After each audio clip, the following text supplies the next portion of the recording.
오늘 우리에게 주신 하나님의 말씀은 베드로전서 4장 7절에서 11절 말씀입니다. 마지막 때를 살아가는 4가지 지침이라는 제목으로 하나님 말씀 증거할 때에 하나님의 음성으로 들으시기 바랍니다. 여러분, 우리가 흔히 듣는 많은 외국어 중에 메멘토몰이라는 그 말은 여러분들이 잘 기억하실 것입니다. 이 말의 뜻은 무엇입니까? 바로 자신의 죽음을 기억하라는 그런 뜻입니다. 이 말은 달리 표현한다면 너는 반드시 죽을 것이라는 것을 기억하라 라는 말입니다. 옛날 로마 원정에서 돌아오는 그 개선 장군의 뒤를 이어서 시가 행진을 하던 노예들이 뒤를 따라오며 큰 소리로 외칩니다. 메멘토 모리, 메멘토 모리. 이렇게 경사스러운 날에 이들은 어찌해서 메멘토 모리를 외쳤을까요? 그것은 바로 여러분의 죽음을 기억하라는 것입니다. 지금은 전쟁에서 승리자로 입성하고 있지만 언젠가 너희가 이 화려한 개선 행렬을 뒤로하고 장대 행렬에 길에 오를 수도 있으니 죽음을 기억하라 라고 말합니다. 사실 우리 인생에서 죽음을 의식하고 산다는 것은 매우 지혜로운 일입니다. 우리가 늙음을 인정하고 그리고 죽음을 기억하는 것만큼 우리의 삶을 겸손하게 하는 것은 또 없으리라 생각합니다. 오늘 우리가 살펴볼 이 베드로 전서라는 이 편지글은 매우 암울했던 때에 쓰여진 편지글입니다. 기독교 박해사에서 AD 64년은 매우 중요한 해입니다. 네로가 기독교 박해를 시작하면서 이 박해가 점차 로마 제국으로 확산되어져 가는 그 시발점에 놓였던 시대가 바로 베드로가 이 복음을 전했던 시절입니다. 로마 제국의 대대적인 박해를 직면하게 될 소아시아 교회에 있는 그 많은 성도들에게 베드로는 이 하나님의 말씀을 통해서 고난을 이겨내고 그리고 성결한 그리스도인의 삶을 힘써 살 것을 권면하며 이 글을 기록하였습니다. 임박한 종말 사상은 신약 성경의 일관된 기조입니다. 예수님을 나의 구주로 믿는 성도들은 그때가 언제인지 아무도 알지 못하지만 반드시 하나님의 정하신 그 때는 곧 올 것이기 때문에 우리는 하나님의 뜻을 따라 살아야 하는 것입니다. 그리고 이 임박한 종말론은 오늘을 살아가는 현대인에게도 절대적으로 요구되어지는 그런 사상입니다. 신약 성경은 종말이 임박했으니까 세상과 격리되어서 우리끼리 어느 한 장소에 모여서 우리만이 구원받은 자로서 하나님을 경배하자라고 이야기하지 않습니다. 우리는 오직 본향을 향해 가는 순례자로서 그리고 이 땅을 집으로 삼지 않는 나그네로서 주님 앞에 다시 설 그날까지 항시적으로 종말론적인 자세로 경건한 삶을 살아갈 것을 권장하고 있는 것이 기독교의 진리입니다. 베드로 역시 종말의 때에 우리가 뭔가 독특한 어떤 일을 준비할 것을 요구하고 있는 것이 아니라 그 당시 그레코로만 시대의 일반적으로 존중되었던 그 덕목을 가르치면서 신자들에게 오늘의 나의 삶에 충실하라고 이야기하고 있습니다. 여러분, 만일 우리 시대에 종말이 다가온다면 여러분은 무엇을 하시겠습니까? 흥청망청 있는 재산을 다 쓰면서 사시겠습니까? 아니면 임박한 종말을 무시한 채 내가 하던 습관대로 살아가시겠습니까? 마틴 루터는요, 당신의 때에 임박한 종말이 온다면 무엇을 하시겠습니까? 라는 질문에 이렇게 대답하겠습니다. 나는 한 그루의 나무를 심고 세금을 내겠다 라고 대답하겠습니다. 이 말 속에 담긴 의미가 무엇입니까? 종말이 비록 올지라도 나는 나에게 주어진 그 일을 감당하겠다는 뜻입니다. 나무를 심는 것은 희망을 심는 것입니다. 그리고 세금을 내겠다라는 것은 나에게 주어진 임무를 내가 충실히 감당하겠다는 그런 말입니다. 마태복음 24장 40절에서 41절에 보면 두 남자가 밭을 갈 때에 한 사람은 데려감을 당하고 한 사람은 남겨집니다. 또 두 여인이 맷돌을 돌릴 때에 한 여인은 데려감을 받고 또 다른 한 여인은 남게 됩니다. 예수님이 비유하신 이 밭을 가는 일과 맷돌 일을 하는 일은 종말론에 대한 비유입니다. 종말의 그 시점에 대해서 말씀하시면서 모두가 다 일상생활에 충실하였다는 것을 우리에게 가르치고 있는 것이 기독교가 전하는 종말론입니다. 우리는 매일매일 오늘을 맞이합니다. 그러나 이 오늘이 누군가에게는 예기치 못한 종말의 날일 수도 있습니다. 매일매일 선물처럼 주어지니까 우리는 이것을 너무나 당연시하는 경향이 있습니다. 그러나 분명히 오늘은 하나님이 우리에게 주시는 선물이면서 또 하나의 기회입니다. 여러분은 여러분에게 주어진 그 하루를 무엇으로 채우고 있습니까? 우리는 우리에게 주어진 이 오늘을 성실히 감당하고 그리고 정직하게 이 모든 일들을 수행해 나가야 할 것입니다. 이것이 종말을 살아가는 신자의 바른 생활 태도임을 기억하시기 바랍니다.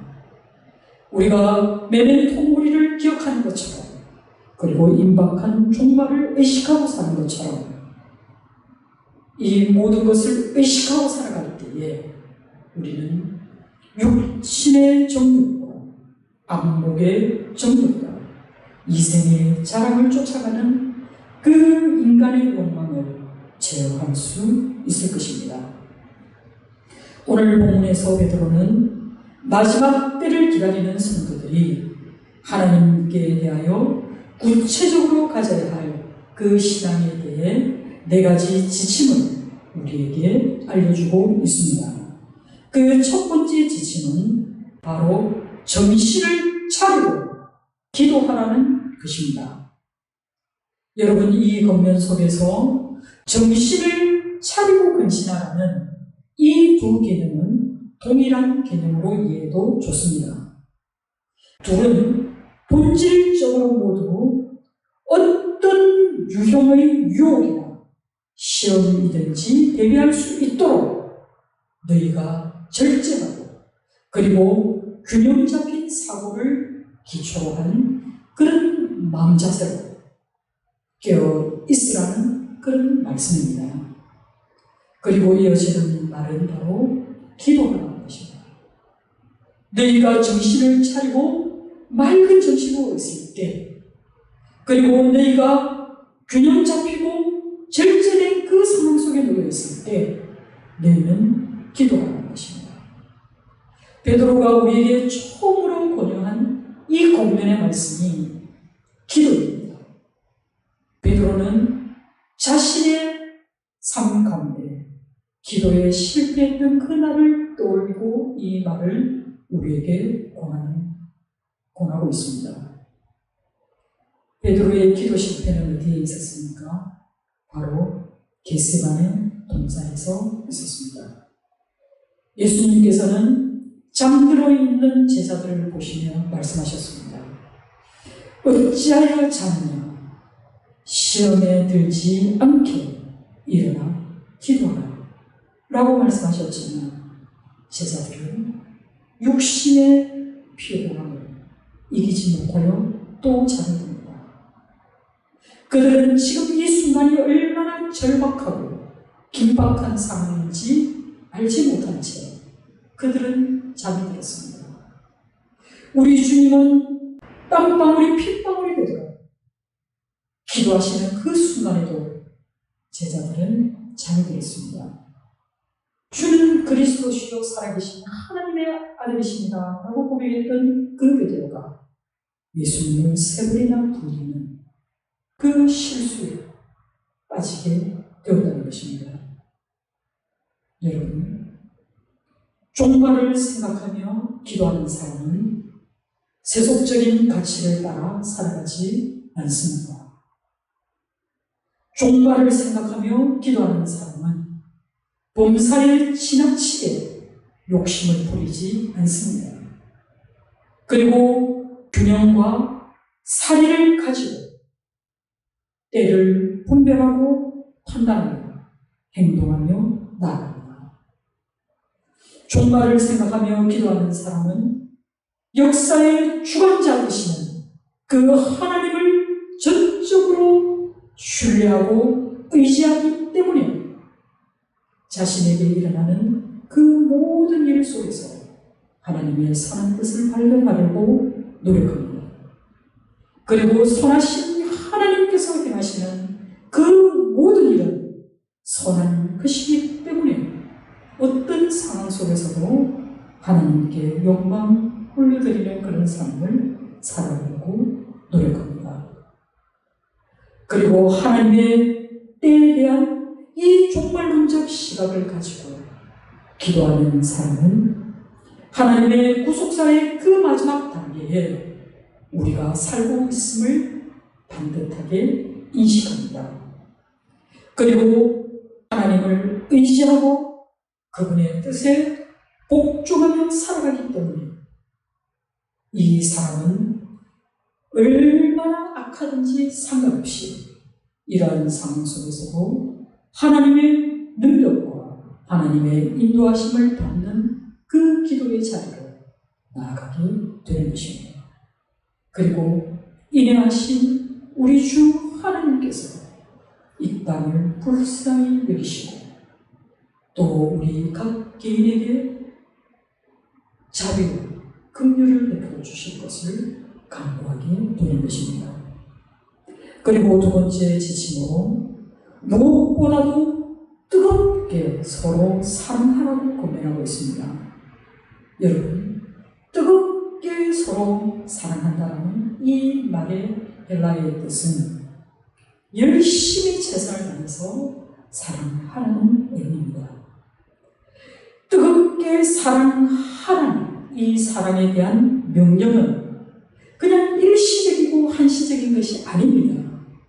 이것은 지속적인 그 사랑을 명령하고 있는 것입니다.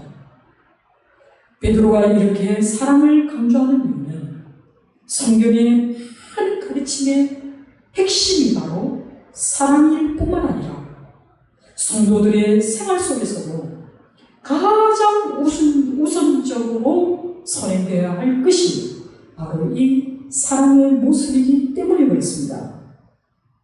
지금 상황은 어떻습니까? 그들은 박해 가운데 있습니다. 이미 박해를 당하는 성도들이 있습니다. 그리고 예상되는 그 박해 속에서 그들의 그 두려움 가운데 가장 절실한 것은 성도 간의 사랑입니다. 사랑은 서로를 단결하는 힘이 있습니다. 사랑만이 삶을 지탱시키는 그 능력으로 나타납니다. 내 처지가 너무 박한데, 나의 지금 상황이 너무 어려운데 내가 누군가에게 내 마음을 내어주는가, 그것을 사랑으로 엮어내는 것, 그것은 참으로 어려운 일입니다. 우리 주님께서 일찍이 종말 때가 다가오면 많은 사람들의 사랑이 식어질 것이다 라고 말씀하였기에 이 사랑이 식어지지 않도록 우리에게 요청하고 있는 것입니다. 우리가 서로 사랑해야 한다고, 그것도 뜨겁게 서로 사랑해야 한다고 우리에게 권면하고 있습니다. 이렇게 사랑하는 이유는 이 사랑은 허다한 죄를 덮기 때문입니다. 성경에서 사랑이 허다한 죄를 덮는다는 말은 여러 곳에서 발견됩니다. 그러나 베드로가 인용한 이 본문의 말씀은 잠언 10장 1절의 말씀인데요. 미움은 다툼을 일으켜도 사랑은 모든 허물을 가리느니라 라는 잠언의 말씀을 인용한 것입니다. 히브리 원문에서 이 말씀은 사랑은 다툼을 일으키는 미움과는 달리 다른 사람의 허물을 덮고 말없이 용서한다 라는 그런 의미로 쓰였습니다. 성도들의 그 타자일 때 아낌없는 사랑이야말로 타자의 허물을 덮을 수 있습니다.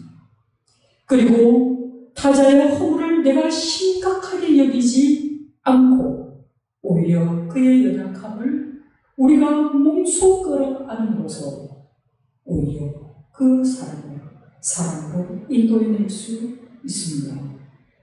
그 사랑으로 인도해낸 그 사람이 다시는 죄의 길에 들어서지 않도록 도와주는 힘이 되는 것입니다.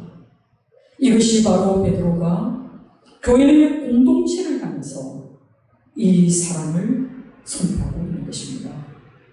베드로가 말하는 이 사랑은 단순히 따뜻하고 그리고 감정적으로 포근한 그런 사랑을 이야기하는 것이 아니라 교회의 공동체 내에서 서로를 용납하고 품어내는, 그리고 그 과정에서 인내가 요구되는 그 사랑을 우리에게 실천할 것을 권면하고 있는 것입니다. 그리고 세 번째 지침은 서로 원망 없이 대접하라고 권면하고 있습니다. 여러분, 그리스도인으로서 서로 사랑하는 것의 가장 큰 표출이 서로를 대접하는 것입니다. 실제로 기독교의 선교는 태생적으로 그 선교 대상이 되는 이들의 대접에 대한 기대를 토대로 하고 있습니다. 예수님께서도 제자들을 파송하실 때에 너희는 전대에 금이나 은이나 동을 가지고 가지 말고 여행을 위하여 배낭이나 두벌 옷이나 신이나 지팡이를 가지지 말라. 이는 일꾼이 자기의 먹을 것을 받는 것이 마땅함이라.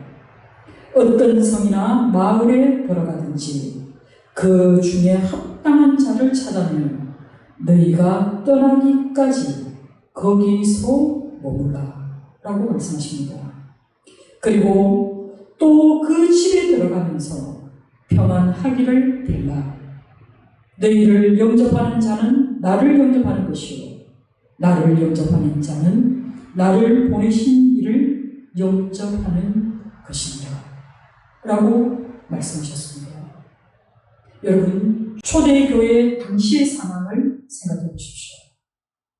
그 당시에는요, 일반적으로 숙박시설이 갖춰져 있던 시절이 아닙니다. 그래서 여행자는 숙박을 해결하는 것이 아주 심각한 그런 문제입니다. 비록 여관이 있다 하더라도 그곳은 치안이 부재하고 또 윤리적으로 또 문제를 많이 일으키는 그런 곳이었기 때문에 체류하기에 부적절했습니다. 그래서 상주청 사람들과 유대인들은 여간에 머무는 것을 무척 꺼렸습니다. 그렇기 때문에 유대인들은 여행지에서 언제나 같은 동족의 유대인들을 찾아서 그 집에 체류하고 또 그들이 주는 음식을 먹으며 사는 것을 오히려 전통으로 여기면서 그것을 각색했습니다. 그렇기 때문에 초대 기독교에서도 마찬가지로 사역자들은 그들이 사역할 그곳에서 그곳의 신자의 집에 머무르며 숙식을 해결하였습니다. 그런데 여러분 한번 생각해 보시면요, 이것이 분명히 하나님의 백성들이 그리고 초대교회가 이것을 감당하는 것을 미덕으로 생각했던 것은 분명하지만 사실 자기 집을 내어주는 것, 특히 초대교회에서는 예배의 처소가 없었기 때문에 그 신자들 가운데 재력이 있고 또 자기 집을 내어줄 만한 그런 처지에 있는 부유한 신자가 있다고 가정하더라도 그 사람들이 매일 모여서 예배를 드리고 또 체류할 수밖에 없는 그 사역자를 대접하는 것은 결코 쉬운 일은 아닐 것입니다. 그를 대접하기 위해서 사랑으로 접대하기 위해서는 육체적으로도 피곤했을 것이고 그리고 경제적으로도 많은 부담을 안았을 것입니다. 그럼에도 불구하고 베드로는 서로 대접하기를 원망없이 하라고 권면하고 있습니다. 여러분, 초대교회 때 그리스도를 나의 구주로 믿고 그리스도교로 전향하는 것은 결코 쉬운 일이 아닐 것입니다. 만약 어떤 사람이 그리스도를 믿는다는 그 믿음 때문에 친구들에게, 가족들에게, 그리고 친지들에게로부터 배척을 당했을 때 그들을 유일하게 관대할 수 있는 그 사람은 바로 우리 그리스도 공동체 내의 사람인 것입니다. 그들을 흔쾌히 받아들이고 그들을 환대할 때에 그들이 받았을 그 위로를 생각한다면 이것은 마땅히 우리가 행해야 할 가장 큰 덕목 중에 하나일 것입니다. 무엇보다도 열심히 사랑하고 또 서로를 대접하기를 원망 없이 하라고 공면하고 있는 것이 바로 이런 이유 때문입니다. 그리고 마지막 네 번째로 고민하고 있는 것은 은사에 관한 것입니다. 베드로는 각 사람에게 있는 이 은사는 자신의 노력이나 공로로 취득한 것이 아니라 전적으로 하나님께서 주신 그 은혜로 말미암은 것임을 분명히 밝히고 있습니다. 여러분, 은사라는 이 말, 카리스마는 그것이 무엇이든지 간에 각 개인에게 주어진 하나님의 선물입니다. 이 은사는 온 교회의 유익을 위해서 그리스도인에게 주어진 하나님의 값없는 선물입니다. 그래서 신자 각각의 사람들은 자신이 하나님으로 받은 그 고유의 은사들이 있습니다. 그 은사가 동일할 필요는 없습니다. 그러나 각각에 주어진 그 은사는 마치 선한 청지기와 같이 라는 이 표현을 통해서 그러나 이 소유권은 여전히 하나님께 있음을 분명히 밝히고 있는 것입니다. 여러분, 청지기는 어떤 존재입니까? 청지기는 한 집안을 관리하는 사람입니다. 그러나 그에게는 자기 소유가 없습니다. 자기 재산이라는 것이 없습니다.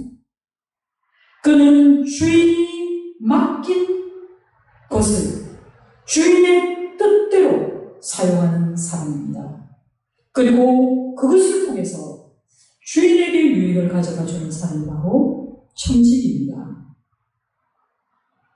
주인의 것을 자기의 것처럼 사용하고 주인의 것을 마치 내 것처럼 자랑하고 또 힘을 행사한다면 그것은 그 은사를 맡긴 하나님을 무시하는 그리고 하나님의 뜻을 저버리는 그런 배은망덕한 일이 될 것입니다. 이 은사는 하나님께서 교회를 세우기 위해서 그리고 그 은사를 통해서 교회에 유익을 가져다 주기 위한 목적으로 주신 것이기 때문에 우리는 자기가 받은 그 은사를 자랑할 필요가 없습니다. 우리는 우리에게 주신 이 은사를 오히려 다른 사람의 믿음을 성숙하게 하고 또 다른 사람의 그 처지와 형편을 헤아리며 그 일에 사용해야 할 줄 믿습니다. 결국 이 은사는 하나님으로부터 온 선물이기 때문에 철저히 하나님의 집을 세우는 일에 사용하는 그 일을 봉사적인 관점에서 베드로가 접근하고 있다는 사실입니다. 11절에 보면 누가 말하려면 이라는 전제로 첫 번째 은사를 말하고 있는데요. 이 첫 번째 은사, 즉 말하는 이 은사는 일반적으로 우리가 말하는 그것을 의미하는 것이 아닙니다.